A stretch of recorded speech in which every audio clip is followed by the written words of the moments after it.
Hola chicos y chicas, les doy la bienvenida a la quinta y última sesión virtual de la asignatura de Biología 2 para los grupos segundo A y segundo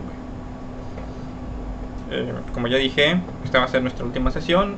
El tema de la sesión va a ser la evolución, más bien va a ser una introducción a la evolución.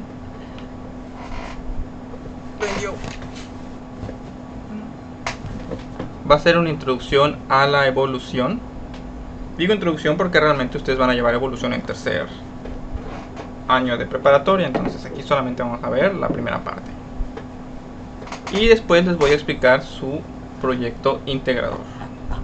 Y ya con eso terminaríamos. No tengo más avisos, no hay nada más que decir por hoy. Vamos a empezar directamente con la presentación. Déjenme preparo aquí. Uy, quedó muy grande. Ahí está. Bueno, como les había dicho, el tema de la sesión es la introducción a la evolución. De manera básica, simplificada, de verdad, muy simplificada, la evolución es el cambio de las proporciones genéticas en las poblaciones guiado por la fuerza de selección natural. Ya habíamos comentado durante las dos sesiones anteriores que una de las características de una población es que tiene una piscina genética, que viene a ser la suma de todas las variaciones de los genes de los individuos que forman parte de esa población. Bueno, cuando toda la piscina genética de una población cambia de manera visible, las proporciones, las variaciones, entonces estamos hablando de evolución. Recuerden que los individuos son incapaces de evolucionar, solo las poblaciones pueden hacerlo, y es algo que lleva tiempo. Aquí empiezan a aparecer algunos términos extraños. Selección natural. Seguro que todos ustedes... Basta. Seguro que todos ustedes en algún momento habrán escuchado hablar de esto de la selección natural. Tal vez lo han escuchado a través de otro nombre, que es la ley del más fuerte, o la ley de la selva, o la supervivencia del más fuerte. Todo esto habla de lo mismo, es la selección natural. ¿Qué rayos es? La evolución opera sobre el hecho de que dentro de una población existen muchos individuos, todos con genotipos distintos y características distintas. Ningún individuo es exactamente igual a otro, ni siquiera los gemelos idénticos son completamente idénticos desde el punto de vista genético. Siempre aparecen variaciones. Ahorita vamos a ver cómo. Entonces, en la naturaleza, las poblaciones son sometidas a desafíos ambientales. Prácticamente todo es un desafío en la naturaleza. ¿Okay? Los individuos con las características que les permitan sobrevivir a esos desafíos son los que van a sobrevivir. Y al momento de que pueden sobrevivir, crecer, desarrollarse, ganan desde el punto de vista biológico el privilegio de reproducirse. Al reproducirse, ellos heredan a sus descendientes, a sus hijos, esas características que les permitieron sobrevivir. Esto es la selección natural. ¿Okay? Esos desafíos a los que nos somete la naturaleza es la selección natural. El clima, la disponibilidad de alimentos, la competencia por otros recursos, la depredación de otras especies que ejercen sobre nosotros, todo eso es selección natural. Por ejemplo, vamos a imaginar que en una población de antílopes, la presión de selección natural más notoria es la depredación por parte de los leones. Bueno, ¿cuál sería entonces una característica que le permite a los individuos sobrevivir? Pues tal vez ser rápido. El más rápido puede huir de los leones. Ahora, tal vez no corre tan rápido como un león o como una leona, porque realmente son las leonas las que cazan. Pero sí corre más rápido que su compañero de al lado, que es más lento. ¿Y a quién se van a comer los leones? Pues al que es más lento. Y yo, como me escapé, pues me voy a escapar, no me van a atrapar. Los más rápidos de la población son los que sobreviven más tiempo, se reproducen, y las características que les permitían ser rápido, tal vez una mayor densidad muscular en las piernas, tal vez una mayor tasa metabólica, tal vez una mayor fuerza tensional en el esqueleto, tal vez una combinación de estas tres cosas, van a heredar esas características a sus descendientes. Y sus descendientes van a, cuando toda la nueva generación de antílopes bebés nazcan, todos van a venir de individuos que sobrevivieron y por lo tanto eran rápidos. Entonces todos ellos van a heredar cierto mínimo de velocidad, cierto mínimo de rapidez para escapar. Mientras que los que no lo eran van a ir desapareciendo de la población. Con el tiempo, esa población de antílopes se va a hacer en general más rápida de lo que solía ser. Por supuesto, los leones también tienen que volverse más rápidos. Entonces, ese es un proceso de selección natural. Cuando los desafíos suceden de forma estable o cíclica, las poblaciones poco a poco van siendo dominadas por individuos adaptados a lo largo de las generaciones. A esta transformación, a este cambio en la cantidad de individuos adaptados en una población, eso es la evolución. ¿A qué me refiero con los desafíos que suceden de forma estable o cíclica? Por ejemplo, en las zonas más templadas, en norte o sur del planeta, hay estaciones muy marcadas, estaciones climáticas. Digamos que siempre hay un invierno muy frío. Como esto es algo que sucede de manera normal, cada año, cíclicamente, los animales y las plantas y los seres vivos que viven en esos lugares y que no se van, como las aves pues se van, pero muchos otros animales, los mamíferos y esos, pues no se van, se quedan y tienen que vivir ahí, independientemente del clima. Entonces ellos ya están adaptados a esas condiciones, sus características están adaptadas a ellas. Por ejemplo, las liebres cambian el color de su pelaje. Cuando es otoño, cuando es primavera o verano, tienen el color café parduzco de la tierra y las hojas secas. Claro, porque así se confunden. Pero cuando llega el invierno y empieza a caer la nieve, esas liebres mudan su pelaje y lo cambian por uno de color blanco para confundirse con la nieve. Ahora, este es un cambio que tú no vas a encontrar en las liebres de otras partes más cálidas donde no hay nieve. Solo lo vas a ver en las liebres que viven en zonas donde sí hay nieve, a pesar de que todos son liebres. Entonces, eso es evolución. Las liebres que viven en lugares donde hay nieve y las liebres que viven en lugares donde no lo hay son distintas. Han evolucionado de forma distinta. Entonces, vamos a ver este ejemplo. Vemos esta foto aquí. Son las jirafas. De hecho, no son las jirafas de Lamarck, ok. Son otras jirafas. Y vemos que hay unas jirafas chaparritas que se están alimentando de las hojas que están más abajo en los árboles, de los árboles más chaparritos. Y luego vemos otras dos jirafas que tienen el cuello un poco más largo y ellas pues alcanzan las hojas que están más arriba, tienen más de dónde escoger. Ahora, en una población de árboles, ya no de jirafas, de árboles, siempre va a haber hojas abajo, hojas en medio, hojas arriba, dependiendo de la altura de los árboles. Ahora, ¿quiénes van a comer de las hojas que están abajo? Prácticamente todos. ¿Por qué? Porque son las hojas que todos alcanzan. Hay una cierta cantidad, pero se acaban rápido, porque todos las están comiendo. Tanto las chaparritas como las altas es lo primero que se van a comer. ¿Quiénes van a comer de las hojas que están en medio?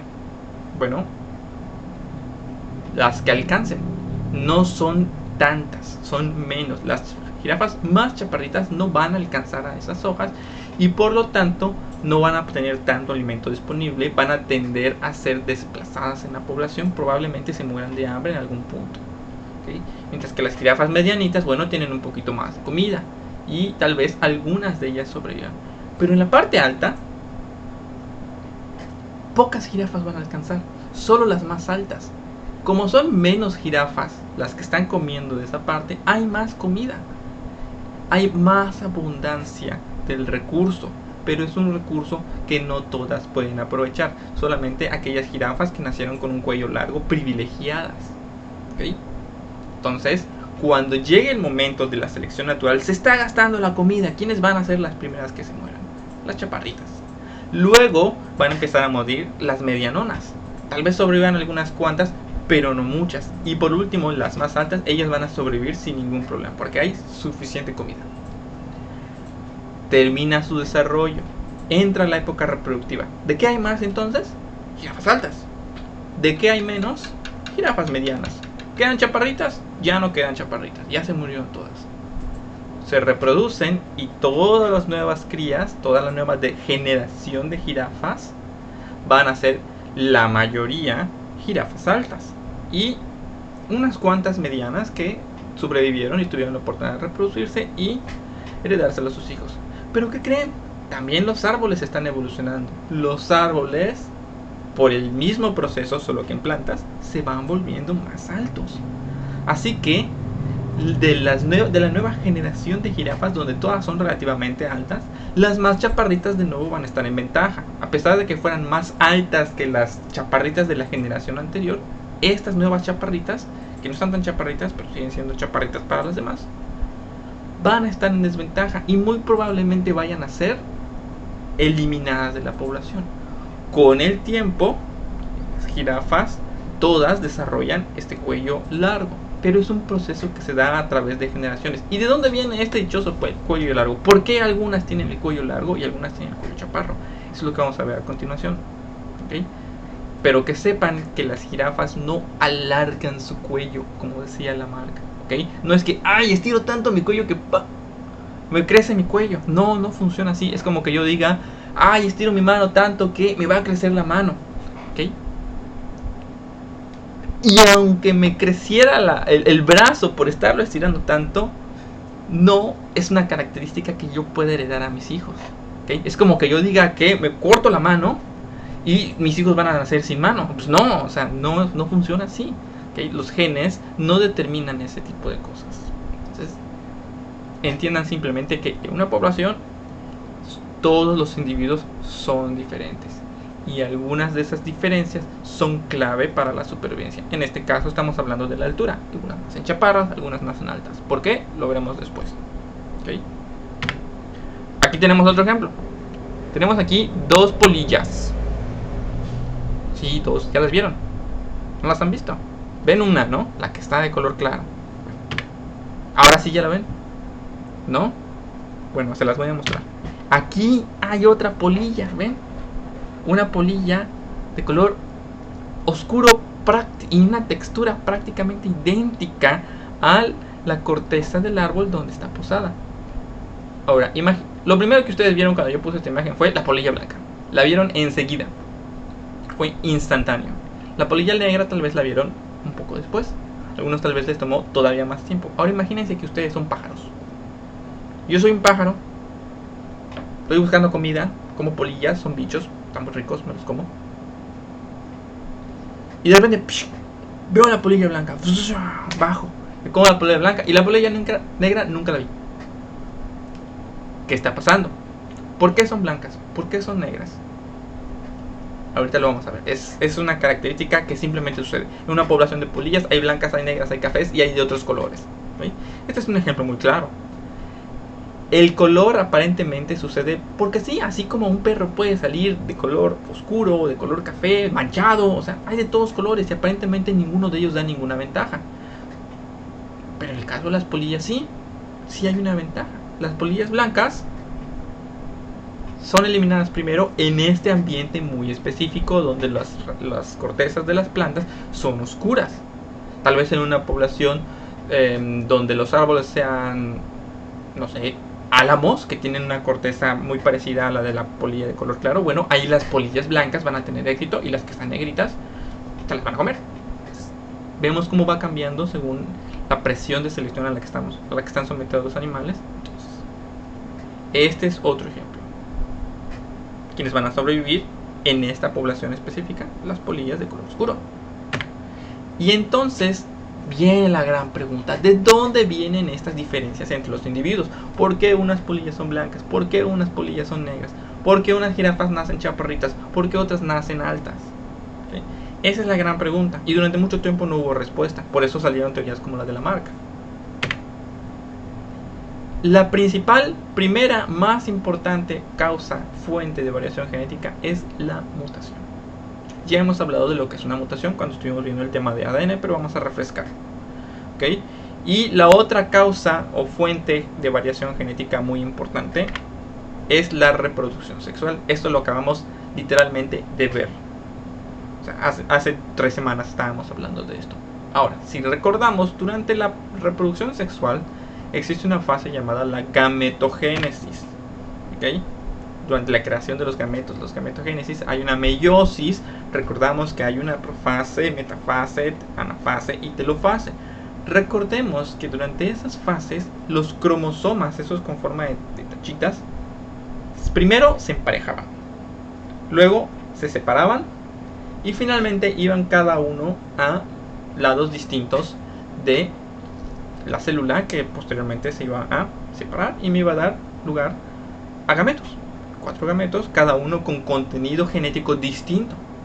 Ahora, aquí hay algo que no les dije en ese momento. Cuando los cromosomas gemelos, las copias, se juntan, se emparejan, sucede un proceso llamado la recombinación genética. Hay una recombinación genética que es un entrecruzamiento de cromosomas. Los componentes de los cromosomas, cuando sucede esto, con frecuencia se combinan entre sí. La realidad es que la ciencia actualmente ni siquiera entiende bien como que por qué sucede esto, pero sí sabemos que sucede. Todavía no hemos encontrado un mecanismo como para poder manipular este procedimiento, ¿okay? Pero sí sabemos que sucede. ¿Y qué es lo que pasa? A veces A más B no me da AB, me da C. Imaginen los cromosomas como si fueran colores. Combino rojo, rojo con amarillo. Y no me va a dar rojo y amarillo, a veces me va a dar naranja. Ah, pero le pongo un poquito más rojo y un poquito más de amarillo, entonces el tono de naranja es distinto. Ah, pero le pongo mejor más amarillo y más rojo. Ah, pues el tono es diferente también, a lo mejor me da dorado. Así funciona con el ADN. Las combinaciones posibles a través de esa recombinación son prácticamente infinitas. ¿Okay? Este entrecruzamiento de cromosomas entonces puede dar lugar a combinaciones novedosas, cosas nuevas e interesantes que no están presentes en ninguno de los progenitores. Una característica nueva que no proviene, que no fue heredada de nadie, solo apareció. Podríamos decir que es la mano de Dios, ¿no? O sea, porque no hay otra forma de decirlo. O sea, es una característica que te la dio Dios. Dios te dio esa característica, si lo quieres poner de esa manera. ¿Okay? Porque no te la dieron ni tu mamá ni tu papá. Entonces viene. Yo les había dicho que nosotros, nuestro genoma, generalmente, o sea, no generalmente, yo les había dicho que nosotros estamos compuestos. La mitad de nuestros genes son de nuestra mamá. La mitad de nuestros genes son de nuestro papá.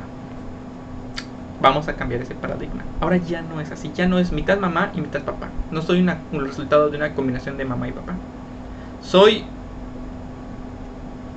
49.5% de mi mamá, 49.5% de mi papá y 1% mutación y recombinación genética. Ese 1% que nadie, quién sabe de dónde vino, nadie me lo dio, nadie tiene ni idea ni siquiera de qué es. A veces ni nos damos cuenta de esas diferencias, a veces son muy visibles. Provienen de ahí. Nos hacen únicos, nos hacen irrepetibles. Es lo que les decía, incluso un gemelo idéntico, o sea, los gemelos que provienen del mismo cigoto no son completamente idénticos. Hay la mano de la recombinación genética y viene también la mutación. Entonces, incluso en ellos hay diferencias genéticas, a pesar de que son tan similares. Todos ustedes son únicos, inigualables e irrepetibles, a menos que los clonen. Pero eso ya es otra cosa. Ahora sí vamos a hablar de la mutación. Es un poquito más compleja. ¿Qué es la mutación? Ya lo habíamos hablado. Son cambios azarosos e incontrolables del ADN de las células. ¿Okay? Todas las células tienen ADN. Todas las células con ADN, por lo tanto, pueden sufrir la mutación. Bueno. Causas de la mutación. Ya hemos hablado también de las causas de la mutación. Pueden ser radiaciones, pueden ser sustancias químicas. Cuando hablamos, por ejemplo, de mutágenos, que si la radiación solar, los rayos ultravioleta, ciertos alimentos, ciertas sustancias químicas, cloro, alcohol, todo eso, las drogas, todos esos son mutágenos. Algunas enfermedades, por ejemplo, el virus del papiloma humano, tiene la capacidad de crear mutaciones en las células que pueden desembocar en cáncer. Entonces, hay varias enfermedades que generan mutaciones, sobre todo los virus generan mutaciones, son los más propensos a crear este tipo de problemas. El envejecimiento celular, es decir, nuestro envejecimiento normal, también ocasiona cambios en el ADN, errores en el ADN. La desnutrición, sabemos que para darle mantenimiento a todas las células de nuestro cuerpo requerimos una gran variedad de nutrientes. Si nos falta alguno, a veces alguno de esos procesos de reparación celular o de división celular se puede dar de manera incorrecta. Esto también da lugar a mutaciones, por eso es tan importante comer bien. Y aquí viene lo más interesante, a veces las mutaciones suceden sin motivo. No hay un motivo, solo sucede. Y eso es lo que hace la mutación tan interesante, tan impredecible y tan importante para la variación genética. Solo sucede.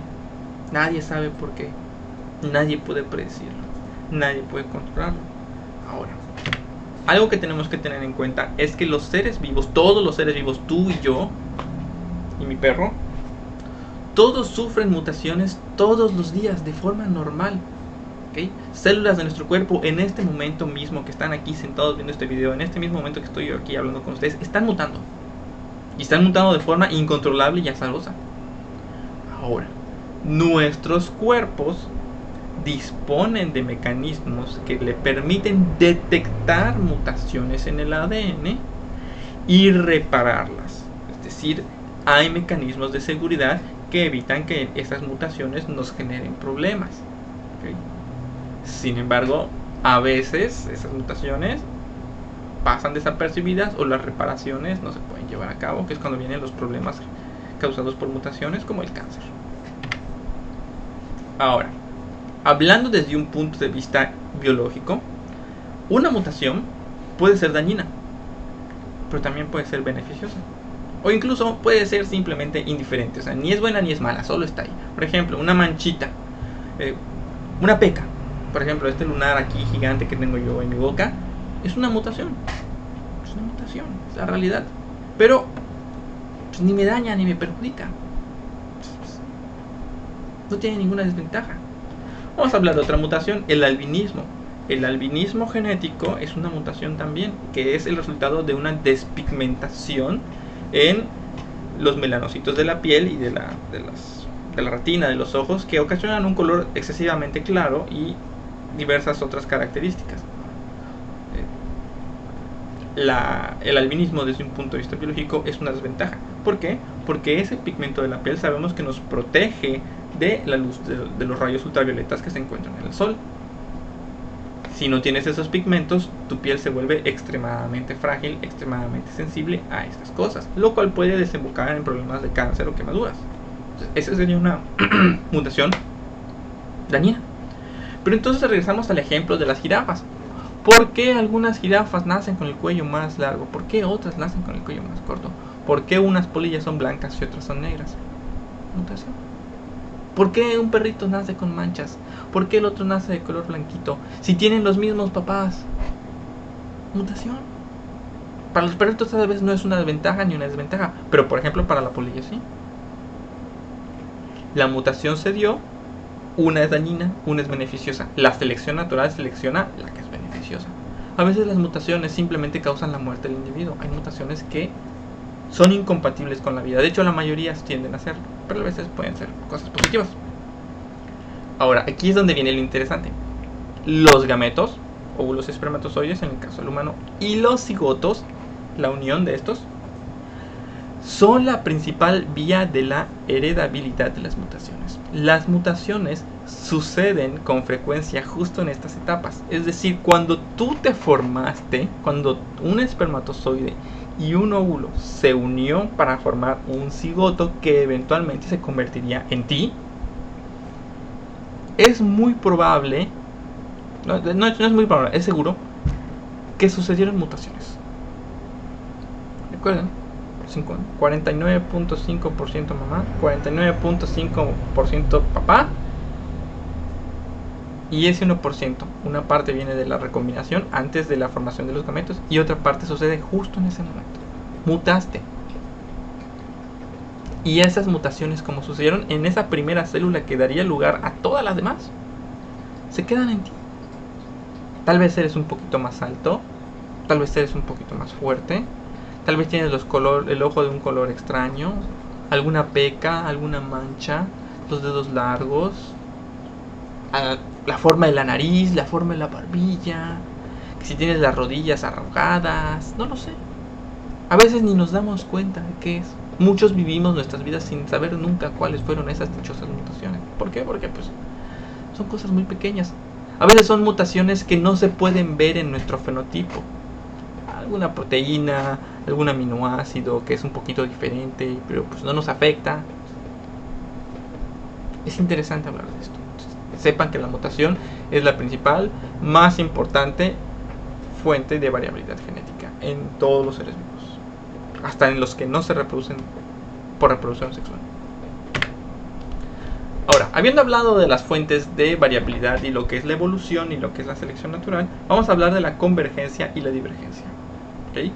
La convergencia, que está aquí a la izquierda de la pantalla, debajo de su nombre, es un proceso evolutivo mediante el cual las especies de líneas filogenéticas no emparentadas, por ejemplo, los peces y las personas, alcanzan resultados evolutivos similares debido a presiones selectivas similares. Por ejemplo, un ejemplo típico: aves y mamíferos, dos líneas filogenéticas que no están emparentadas, hasta muy abajo en la línea evolutiva. Ambos desarrollaron alas y la capacidad de vuelo. ¿Cómo es posible que dos especies, dos grupos evolutivos tan diferentes hayan desarrollado la misma estructura a partir de órganos distintos? Esto es la convergencia. Es como que a dos personas que no se conocen, que nunca se han visto, que no saben ni siquiera quiénes son, les ponga el mismo problema y ambos lleguen a la misma solución. Es algo parecido. El problema es el mismo. Puede que haya muchas soluciones, pero estos dos llegaron a la misma respuesta. ¿Qué es lo que les pasó a Darwin y a Wallace? Nada más que Darwin publicó primero, ¿se acuerdan? Darwin y Wallace llegaron a la misma explicación del origen de las especies, solamente que Darwin se hizo famoso y Wallace pasó al olvido porque él publicó primero, por decirlo de alguna manera. Otro ejemplo es el ojo. La gran mayoría de los animales tienen ojos, desde las modestas medusas, que son nidarios, hasta los modernos seres humanos, mamíferos, homínidos avanzados, pasando por todo lo que está en medio: reptiles, aves, peces, moluscos, todos tienen ojos. Insectos, ojos súper complejos. ¿Cómo es posible que todos hayan desarrollado ojos? Todos estaban sometidos a la misma presión de selección: la presencia de una fuente de luz que podía ser aprovechada como información sensorial, y todos decidieron que la mejor forma de aprovecharlo era tener ojos. Todo esto es evolución. Luego viene la divergencia. También es un proceso evolutivo, pero este es al revés. También se le llama la radiación adaptativa, mediante el cual diferentes especies o poblaciones que estaban originalmente emparentadas, por ejemplo, aves todas, alcanzan resultados evolutivos muy diferentes entre sí al estar sometidos a las mismas condiciones. Es decir, el caso opuesto. Mismo problema, muchas personas se les pone el mismo problema y cada quien encuentra una respuesta distinta. Y todas son correctas. ¿Cómo voy a meter la pelota en el vaso sin tocarlo con las manos? Bueno, uno va a decir, le va a pedir ayuda a otra persona para que la meta. Otro va a buscar unas pinzas para agarrar la pelota. Otro va a buscar darle la vuelta al vaso para que caiga dentro de la pelota. Uno va a tirar el vaso al piso y va a empujar la pelota para que caiga dentro del vaso. Son diferentes respuestas al mismo problema. Todas terminan solucionando el problema, pero son distintas respuestas. Eso es la divergencia. Distintas respuestas al mismo problema, al mismo ambiente. ¿Okay? Esto se da más que nada al haber colonización de espacios nuevos por una especie. Es decir, un lugar al que una especie nunca jamás había podido llegar, no lo conoce para nada, de repente por algún motivo llega ahí. Un ambiente nuevo. tantas opciones, tantos recursos por explotar, tantas cosas que se pueden aprovechar. Solo hace falta la forma de hacerlo. Un ejemplo de esto son los pinzones de Darwin, que ya hemos hablado de eso. Vamos a ver los ejemplos de manera más clara. Tenemos reptiles, mamíferos y aves. Todos desarrollaron alas, todos desarrollaron el vuelo. Lo hicieron de manera distinta, todos lo lograron. Incluso los mecanismos son distintos. Las aves se basan del uso de plumas y de sus huesos huecos y ligeros. Los mamíferos se basan de la modificación de lo que vendría a ser la estructura de la mano. Entonces, es muy interesante ver cómo desarrolló cada uno de ellos el vuelo.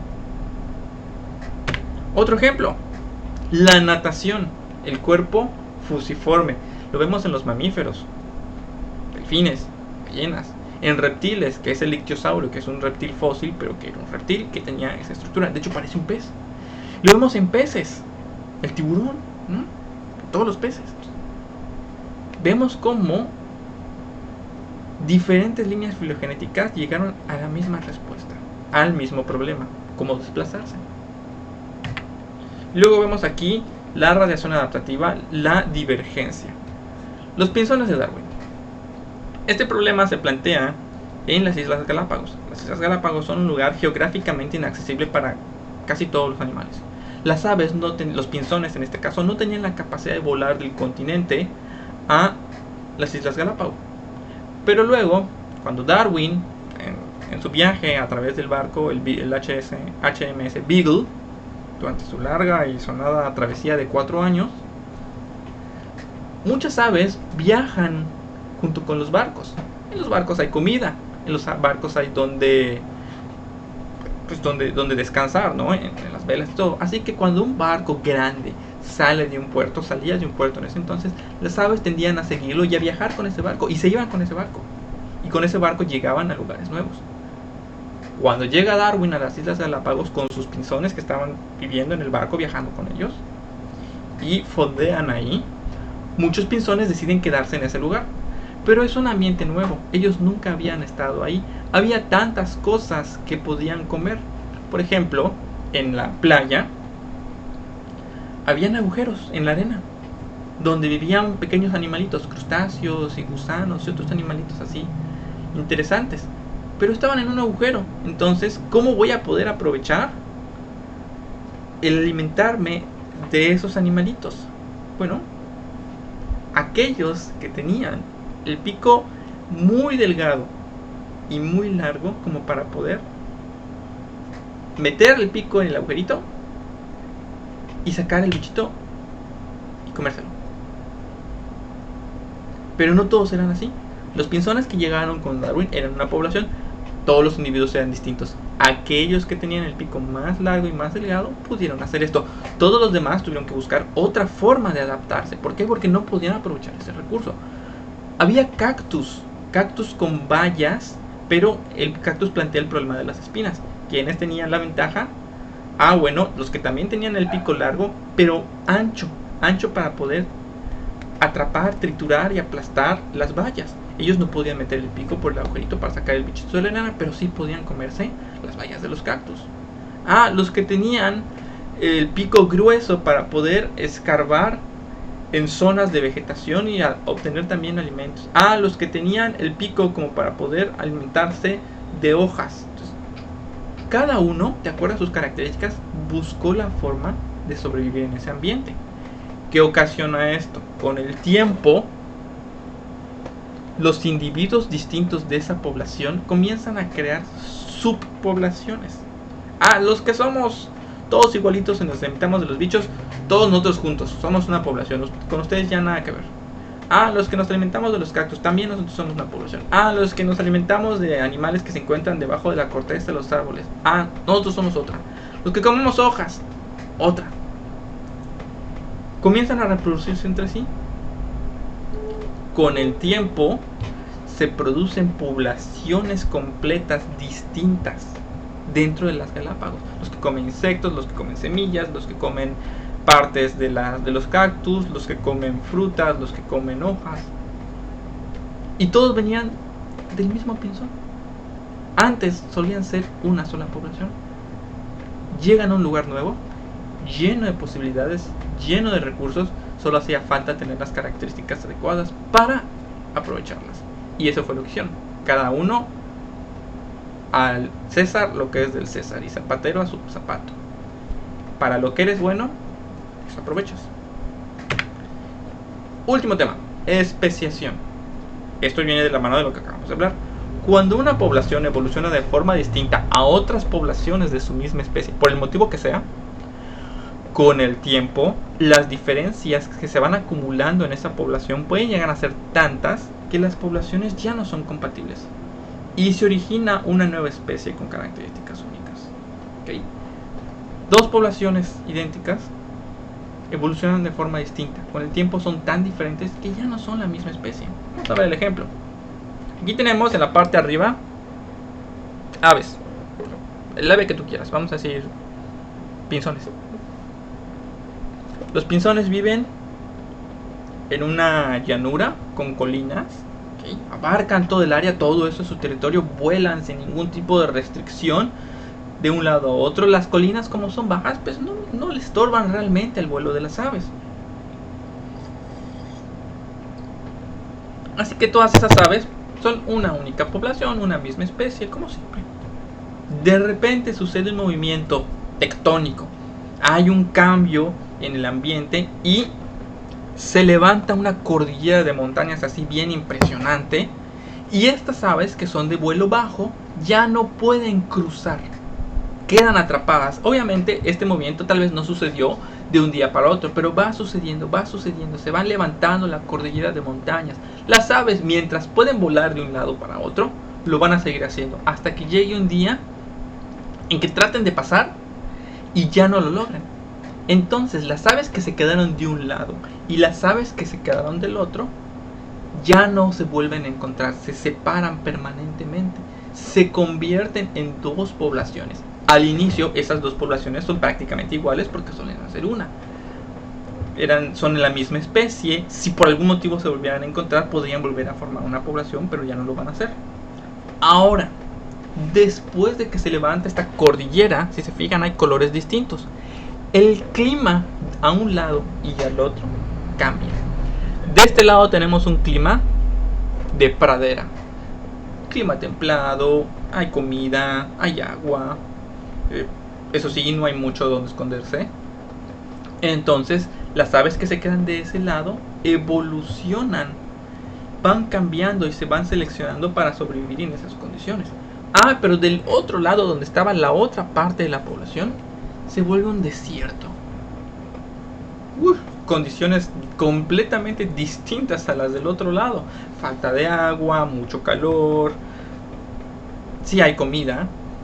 Entonces estas de este lado cambian también, pero de forma diferente. Con el paso de los años, las poblaciones son tan distintas que ya no tienen nada que ver unas con las otras. Estas están acostumbradas a ambientes húmedos, frescos, abundancia de comida, abundancia de agua. Estas están acostumbradas a ambientes secos, abundancia de comida, falta de refugio, mucho calor. Entonces, ya nada que ver una con la otra. Como el ejemplo de las liebres. Liebres de zonas cálidas, las liebres de zonas frías. Nada que ver las unas con las otras, son especies distintas. A pesar de que las dos son liebres, porque estaban en lugares distintos. Y ya con eso terminamos, chicos. Eso fue una breve introducción a la evolución. ¿Okay? Les voy a explicar ahora su proyecto integrador.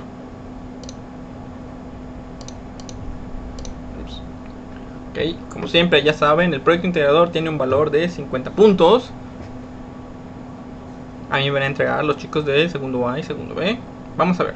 Tras visualizar el video que están viendo en este momento, vas a elaborar una investigación sobre las diferencias entre convergencia y divergencia, que es lo que acabamos de ver. ¿Okay? Mencionando las características particulares sobre una especie de tu elección, la cual deberás realizar la representación en dibujos, en una cartulina, en papel bond, en tu libreta, agarras hojas y las pegas, como tú puedas. ¿Okay? El chiste es que sea un dibujo bastante grande, no me vayan a hacer tamaño libreta, peguen 2 o 3 hojas para hacer un buen dibujo. Muy parecido a como hicimos en esta imagen. ¿Ok? Entonces, ¿qué vas a hacer? Vas a buscar una especie que sea un ejemplo de convergencia. Vas a buscar una especie que sea un ejemplo de divergencia. No les voy a dar pistas, ¿okay? Ya les di suficientes. Y no se vale usar las que están en la presentación. Se lo estoy diciendo de una vez. No se vale. ¿Okay? Ejemplo de convergencia, un ejemplo de divergencia. Y vas a dibujar la especie en grande en su ambiente. Y vas a señalar las características de esa especie. ¿Okay? Tanto la convergencia como la divergencia. Y ya, eso es todo. Un ejemplo de uno, un ejemplo de otro. ¿Okay? El objetivo de esto es que entiendas cuáles son los aspectos generales de los temas vistos en el bloque 3 como preparación para su formación en la asignatura de ecología. ¿Okay? El dibujo tiene que ser a mano, no puede ser en computadora a mano. En cualquier material que tengas a su alcance, por favor no se hagan a comprar nada con lo que tengan. Si lo quieres hacer en servilletas, está bien. Agarras 10 servilletas, las pegas y lo haces ahí. ¿Okay? Una vez que hayas hecho esto, adjunta todo en un documento de Word si tienes acceso a la suite ofimática, o bien simplemente directamente a través de fotografías.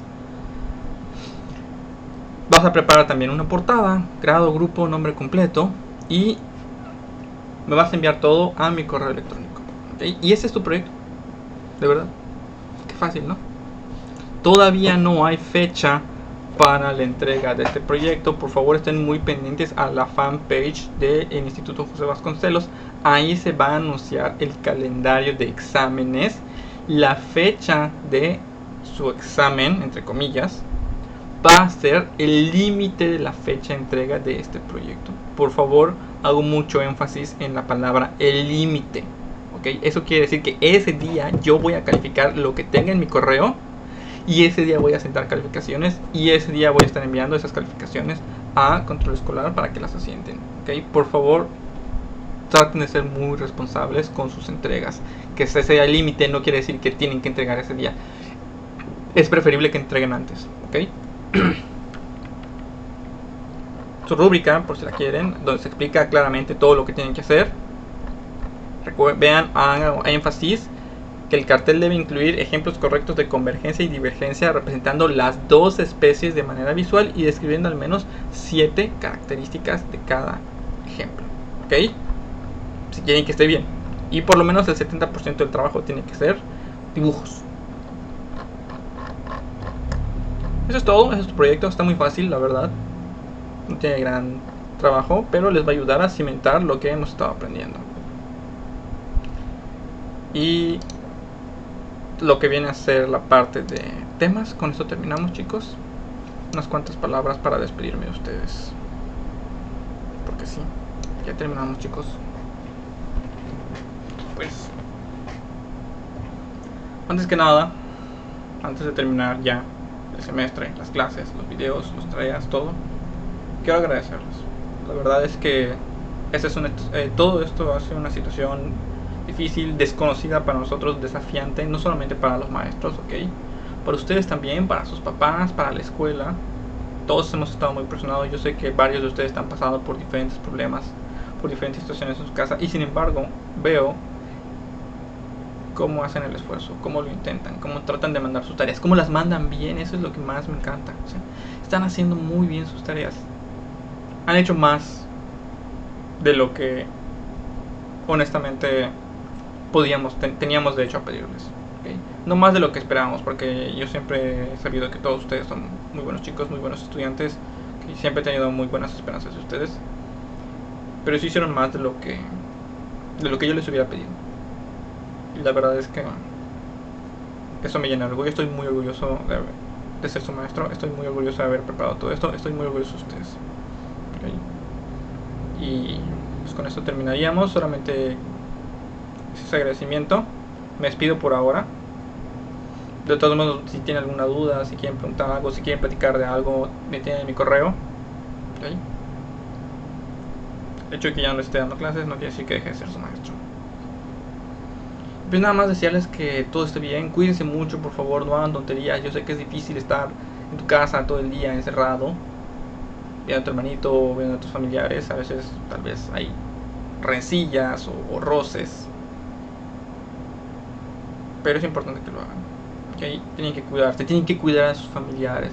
Aunque no te caiga bien tu hermanito, lo tienes que cuidar, porque si no lo haces y le pasa algo, te vas a arrepentir toda tu vida de ello.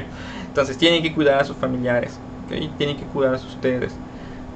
Es difícil, yo sé que quieren salir, yo sé que quieren disfrutar sus vacaciones, que ahí vienen, pero pues no las vamos a poder disfrutar como nos gustaría. Pero si lo hacemos, si nos cuidamos, si estamos bien y todos están bien, el próximo año a lo mejor sí lo vamos a poder hacer. Pero si no lo hacemos, si nos pasa algo, o a alguno de nuestros seres queridos, pues a lo mejor no lo vamos a poder hacer. Ni el próximo año, ni el siguiente, ni el siguiente, ni el siguiente. Entonces, por favor, cuídense mucho. ¿Okay? Y que sepan que yo y todos los demás maestros lo estamos pensando mucho. Preocupamos mucho por ustedes. Tratamos de demostrarlo a través de estas tareas, estos proyectos, estos videos, estas clases. Y pues con esto yo me despido. Que tengan excelente día, tarde o noche, mucho éxito, mucho cuidado. Que estén todos bien. Cualquier cosa, está mi correo. Ya sé que no he estado respondiendo a todos los correos recientemente. Las tareas no estoy respondiendo, a menos que haya algún error, alguna duda, pero sí los estoy leyendo. Entonces si veo que tienen alguna duda, voy a responder, ¿ok? Con esto me despido. Hasta luego, chicos.